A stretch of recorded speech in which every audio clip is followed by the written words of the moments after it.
So, big disclaimer, before we start this video, I just want to tell you that the microphone died when recording, and so the audio is from the iPhone. So excuse me the poor quality because it's from the wind, and I could not do anything. I just had to pick out the audio from the camera. So I'm very sorry guys, the audio is not up to my standards, but it's what I got. I did not have any more time with the car, and so I had to do this. So I did not scrap the whole video.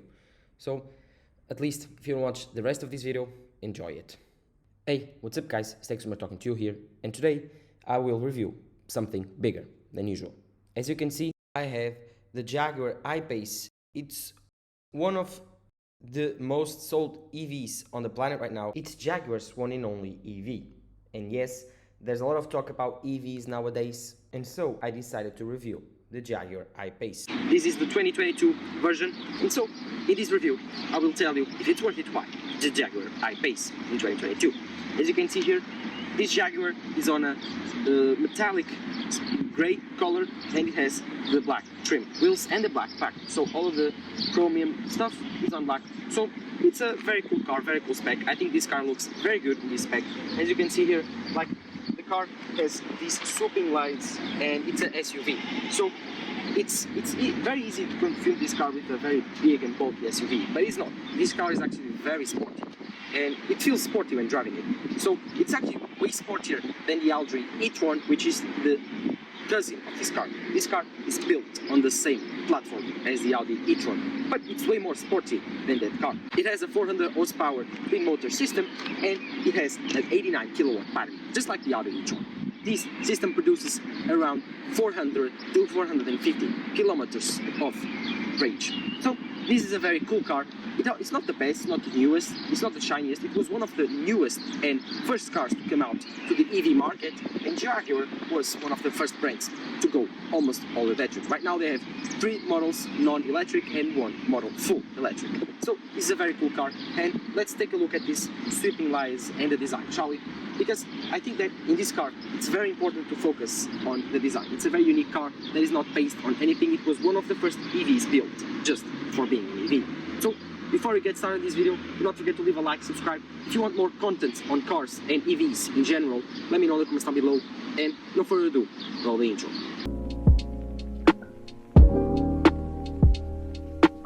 The design of the Jaguar I Pace, as you can see, it's very different than usual.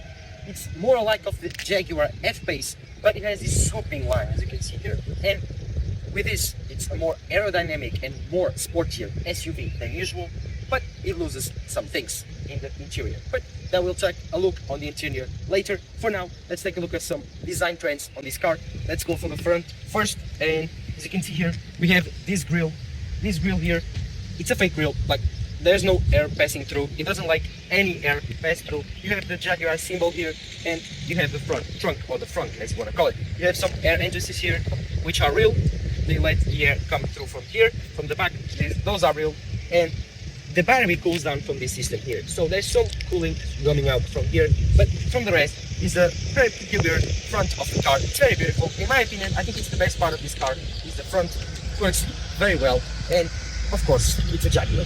It looks like a Jaguar, and that's the most important part from this EV. It's to look like a Jaguar. It's normal that the EVs normally lose their souls, but I think that in this car, the Jaguar I Pace continues the Jaguar look. And so, like I was trying to tell you with all that wind, the front of this car, it's its soul, because it's still a Jaguar. It looks like a Jaguar, and it's beautiful. All the Jaguars almost look the same, and this one is no different. Of course, let's go around for the tires to show you. These are 20-inch wheels, I think. Yes, these are 20-inch wheels, and these are very beautiful. These ones here, they are black. You can find different rims, but in this, I think it's pretty cool. This is a 20-inch wheel, like I was telling you, and I think it's very beautiful. We have the Jaguar symbol. It's black, and right now it doesn't have any scuffs. This car is almost brand new, so yeah, I like these rims. But these are big tires, and they are like 20-inch wheels, so this is more like SUV. You can do some off-road on this car. And of course you have this blackout trim here also. This was painted black on the black pack, and here is also black. This could be in silver or platinum, but the person that bought this car chose to go for a black pack, and so everything is black. Also, this Jaguar comes with 20-inch wheels, like I was telling you, on a black rim. You can also get other wheels, but This comes all part of the black pack, which turns all the chromes into black. And like so, the left and right side of this car are, for me, the ugliest part of this design. It's very controversial because it slopes very badly at the end, and it has all of these curves and lines. For me, I don't enjoy it as much as the front. But let me know in the comments down below which is your opinion on the design of the Jaguar I Pace. It's different, I gotta give them that. It's a different design. And so, they at least made a new EV. They did not pick other ICE combustion engine designs and just turned it into an EV. No, they designed something different, and for the time that it was designed, in 2017, this is still a very innovative and different design. With the door handles, we have a different situation. As you can see here, they pop out when you open the car. But if you close the car, I have the key here, it will go down and be flushed. So it can be more aerodynamic with the wind. Of course, all the EVs have this. You can open the car, pull door handle, and it's fine. You can close it.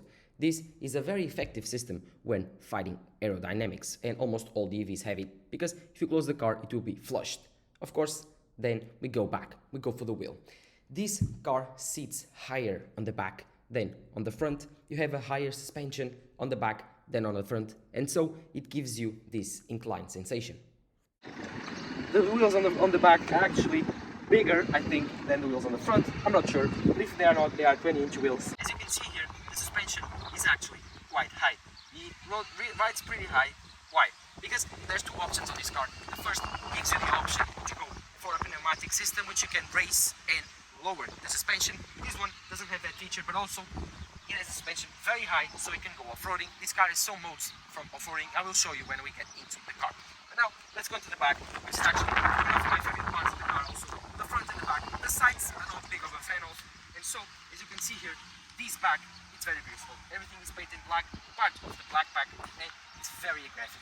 You have this spoiler, which is also very beautiful. You also have this area right here that lets the air come through and go up, and so improves aerodynamics. Spoiler at the top, you also have another aerodynamic feature, because the air comes through and improves aerodynamics, bringing the force down with the car, improving the gravity. Of course, you also have this downwards entrance of air, which improves also the aerodynamics of this car. This is very important because it lets the air come through the car. With that in mind, let's talk about the booth of this car. This car is a sportback, and so features a huge 550-liter trunk. So you can fit everything that you can expect to on a big trip, and so it's a very, very big booth.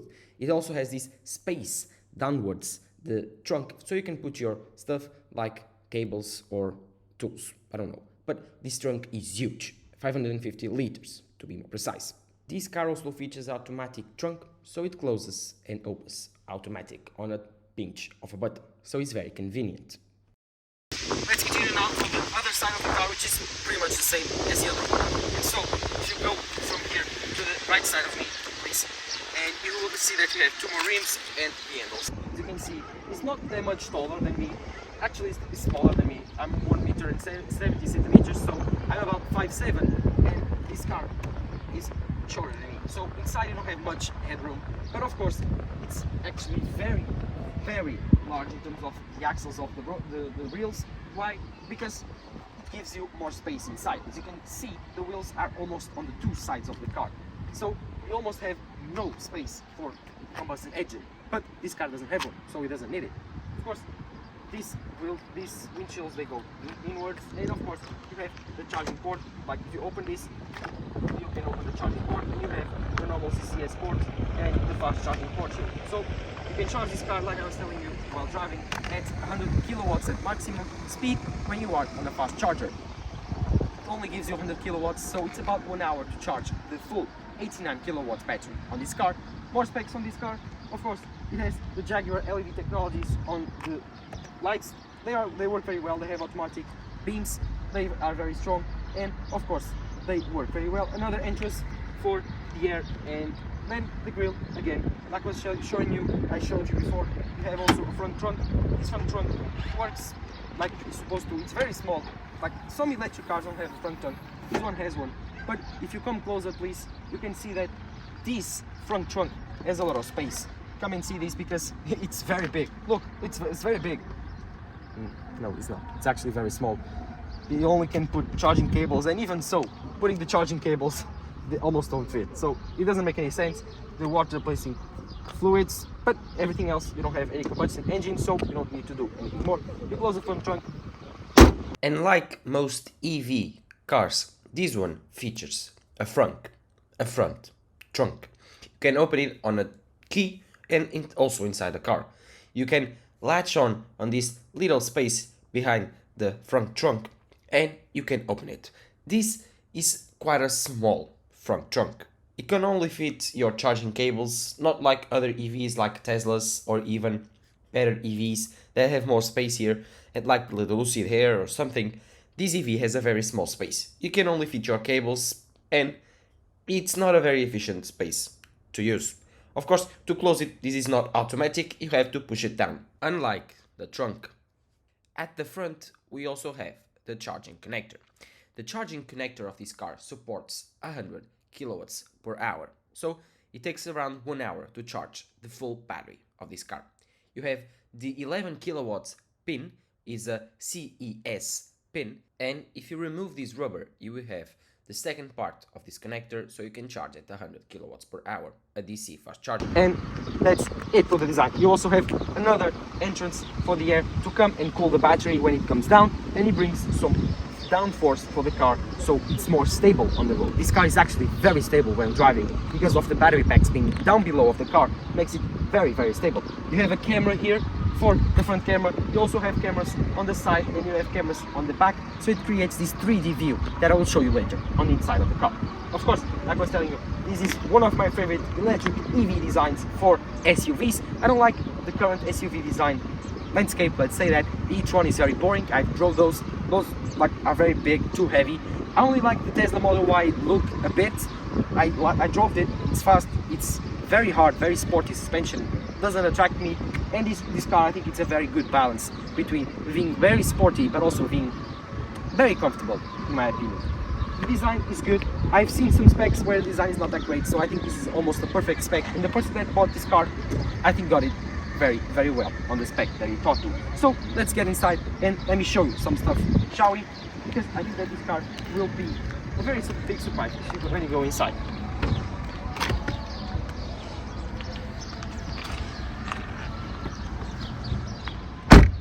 So we are now on the interior of the Jaguar I Pace. As you can see here, we have 3 displays. One being your heads-up display, 2 being the main display here where it says Jaguar, and here you have the 3rd display for your AC. This is actually very classical like interior. You don't have much things. This is more like a classical ICE combustion engine. As you can see here, the heads-up display, it's very well. It's actually like other manufacturers. Let's turn on the car so you can see how it works. Of course, it gives you the range, but then you have the inside. You have the speed, the RPMs, and let me just turn on the car again. Why is not turning on? Okay, it's on now. So you can see you have the range, you have how much kilowatts have you spent, your kilometers, and your speed. It works very well. You have here the inside. And of course, this system is not the best. I prefer the Tesla system or even Mercedes one. I've tried Mercedes M-Books, amazing. I've tried Tesla software, incredible. This one is very complicated. This one is like a classical manufacturer's software. It's very badly optimized for touch. The screen is not good for touch. It's like, if you click some things, it takes a lot to answer. And the settings are complicated, very hardly to use when driving, and I don't recommend you using it while driving. Then of course you have the AC. These ones are a little bit better thought out because you have these scrolling wheels. If you want to adjust your temperature, your fan speed, it's actually very easy because you have physical buttons. If you want to turn on AC, you turn it on, you turn it off. It improves your range or it takes a big chunk out of your range. Then here you have the main driving console, because you can see that you have D and R and P. D stands for driving, N for neutral, R for reverse, and P for parking. Of course, you will be using D for driving and R for going to the reverse. When you park the car, you just click the P. Well, then we have 4 more buttons, and these ones are the driving button experience. You can see that we have a low speed setting. This is more for the off-road experience. When you are entering an off-road sighting, you will turn on this button and the car will change for an off-road setting. Of course, you can change it to eco mode and again to drive on rain, ice, snow activated. If you want to go straight for sport mode, you'll go backwards and you go in comfort and then sport mode. Sport mode is the most funnest mode and it works very well. It's more fun. You have the full 400 horsepower on the car and it's fast. It's very, very fast, as you saw on the driving section of this video.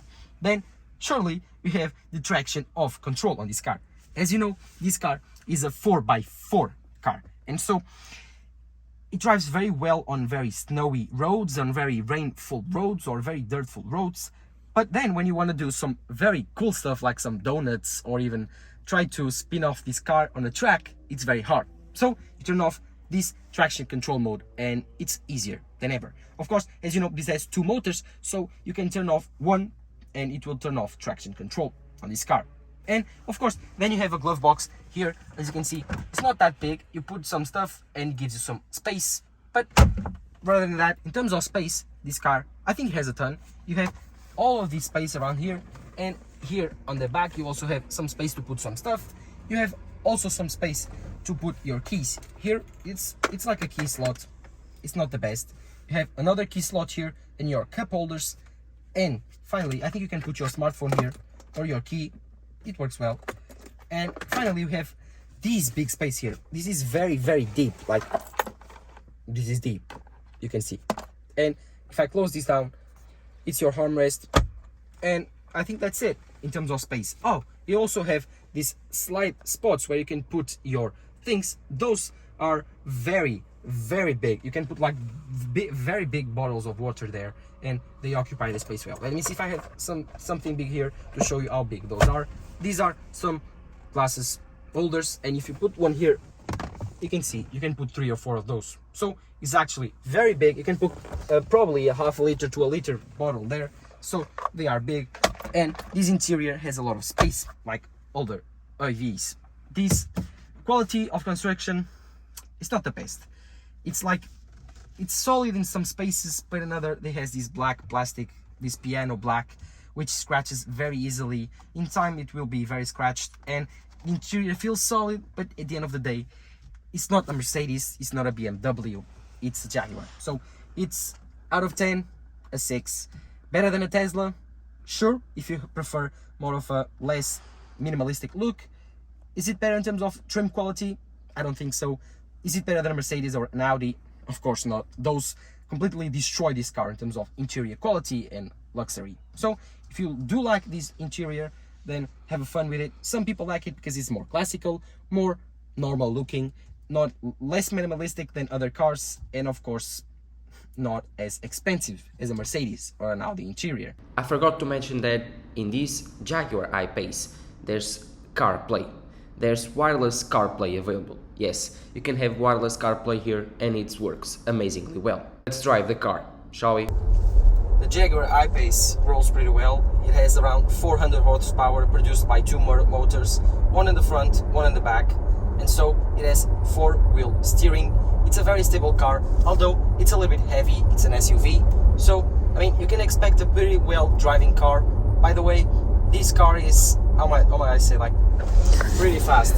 It has around 400 horsepower, like I was telling you, and it does 160 kilometers an hour, around 180 as the maximum top speed, and it goes from 0 to 100 in around 4.6 seconds. So it's a very well performing car, and yes, you will be pretty satisfied with its performance, although with the autonomy of this car, it's not the best. It has only around 400 to 450 kilometers with the AC off, so you should expect around 350 if you drive pretty fast with all of this power and if you have the AC on. Of course, this car also has an 89 kilowatts battery on it, and so to charge it you have to use only 100 kilowatts per hour on a fast charger. So you only get around 1 hour to charge your car to the fullest on a fast charging speed charger. So you have to be careful with trips. You can go for a 400 kilometer trip very easily. You have to decide where you have to park or even to charge. Of course, this car is still like very fast, like I was telling you, and it drives pretty well, although the suspension is a little bit heavy, a little bit hard. Like it could be less sporty, a little bit more comfortable, but like other Teslas, like the Tesla Model Y or the Tesla Model 3, this car features a very sporty feeling suspension even on the drive comfort mode. So if you don't like this feeling, maybe go for an e-tron GT or an e-tron, an Audi, because the feeling there is much more comfortable, or even a Mercedes. Those have a lot better suspensions than the Jaguar. But the Jaguar lives up to the name, performs very well, it's very fast, and I love to drive this car. The steering is a little bit heavy, but you will get used to it, and after a few days you will love to drive the amazing Jaguar I Pace.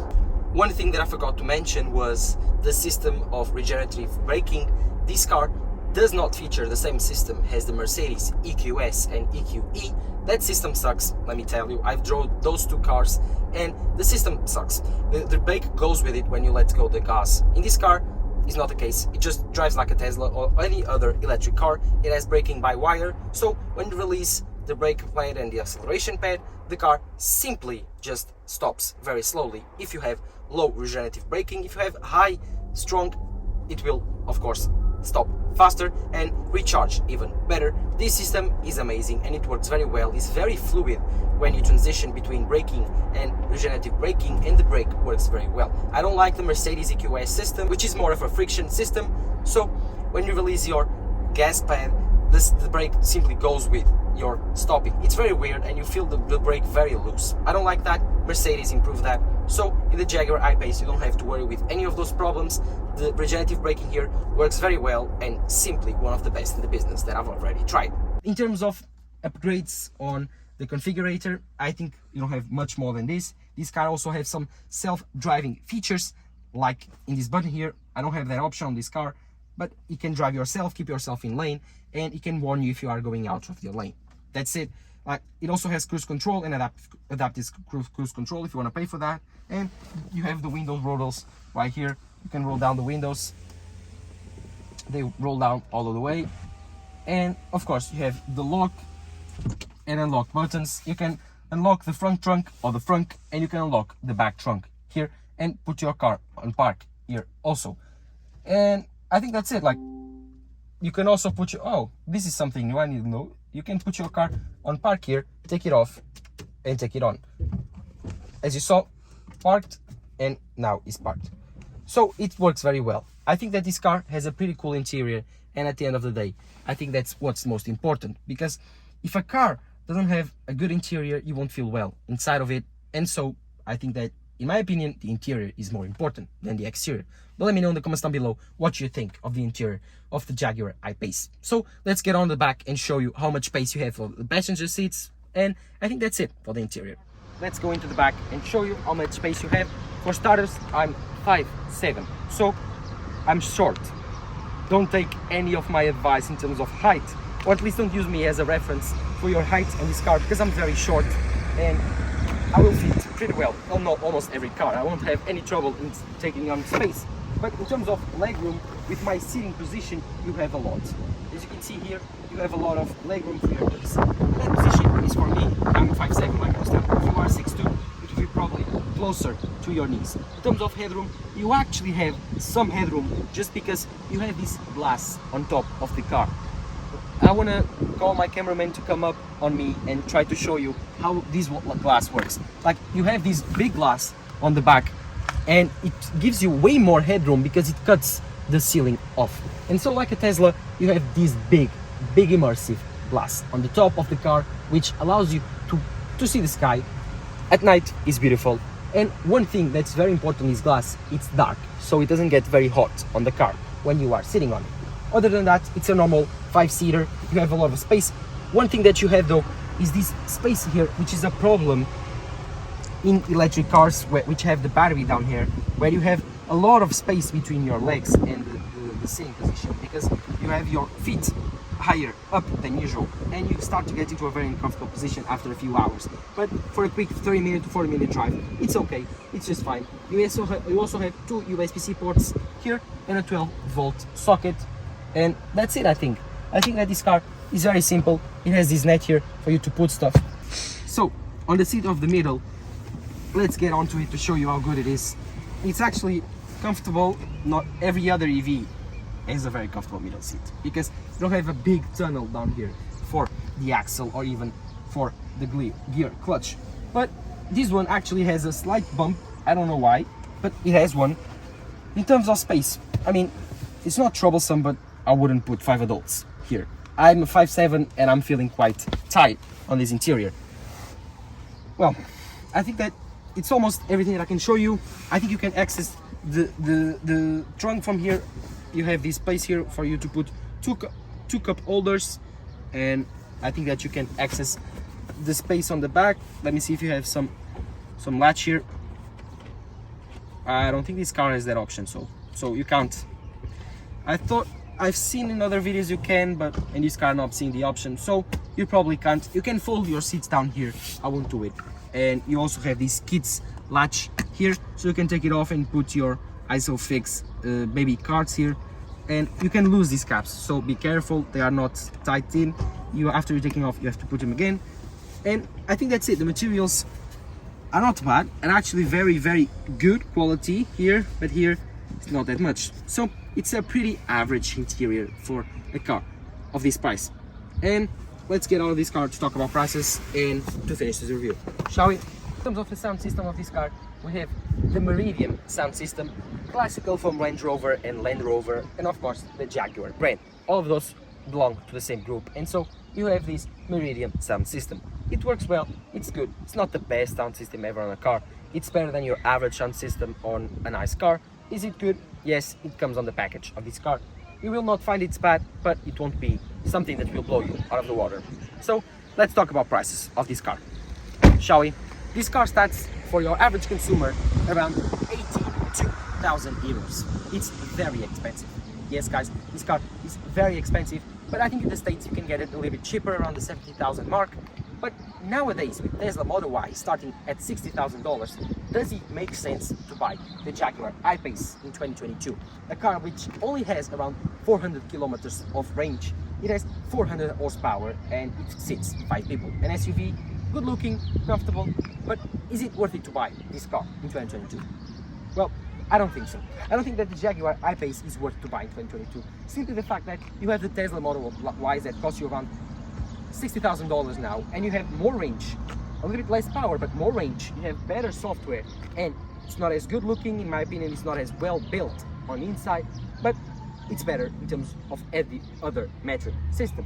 So, in my opinion, the Jaguar I Pace, it loses to those competitors. And if you go for the same priced cars, you have the Audi e-tron, which is a little bit bigger, heavier, less fun to drive, but in terms of the interior, it's much more premium. And I think that at the end of the day, that's what matters. And one big thing that makes this car old and very outdated is the fact that you only have around a kilowatt battery system. And so by charging this car at only 100 kilowatts, it limits you on big trips and on fast charging. Fast charging here sucks, and that's one of the biggest drop factors on this car. So in 2022, I do not recommend you buying this car because of all of these things. If you have one, buy one, keep one, it's fine. If you want to buy one used, it's also fine. But new, I think that you have better options.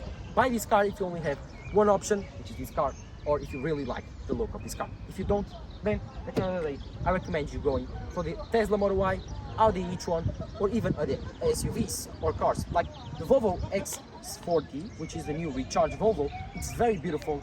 It's around the same range, the same power, and it's cheaper. So try to find cheaper alternatives. This Jaguar is old now. It's from 2017, the same design and the same specs. So I think that Jaguar needs to upgrade. The only Jaguar EV available. But let me know your opinions on the comments down below. What you think about this beautiful car. I think that at the end of the day, if you have one, you should keep one. But if you have looking for a car in 2022, don't buy the Jaguar I Pace. I do not recommend it. So no further ado, leave a comment down below, subscribe to my channel, don't forget to leave a like. I like the support, I love the support that you have been giving me. So I think that's it, my first car review. Let me know in the comments down below what you think and if you want more. This has been Texmer talking to you here. Bye.